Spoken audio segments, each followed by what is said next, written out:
Well, that was a bust. So come with me on a Colorado hike to clear my head. So the trail I'm doing is down in Palmer Lake. It's this Ladue Reservoir and Swink Trail. So I live rural, so everything's pretty much 45 minutes at the minimum to get to the mountain. I don't mind driving back roads though. This is my first time in Palmer Lake, and I figured it was probably gonna have issues with parking. And it did, so I parked a half mile away. Regardless of the hike, I'll always bring my backpack. I always carry a first aid kit with me and then just enough snacks for the trip.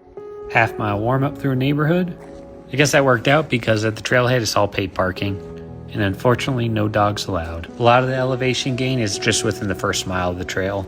Once you get to the lower reservoir, you're supposed to find a turnoff here, but this is what the turnoff looked like. It looked like there was a second option ahead, but then I found this guy. And apparently this was the second option on the map. So instead of taking the detour, I just decided to go straight up to the reservoir. Not a bad spot to hang out. Being Labor Day, there are a lot of people out there fishing. So I worked my way to the other side. I also have a thing for bridges on hiking trails. I like them. They're all different. So I found a good secluded rock to sit on, eat a Cliff Bar. It's something I started doing is bringing my Bible with me, and I'll read a couple chapters. Currently going through Romans again. Romans 5 verses 3 through 4 stuck out to me today. And then time to head back down. Not a bad spot to hang out. I do wish I had my fishing pole though. I typically like loop hike.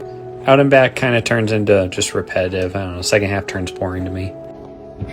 Still a good hike, just didn't go as planned.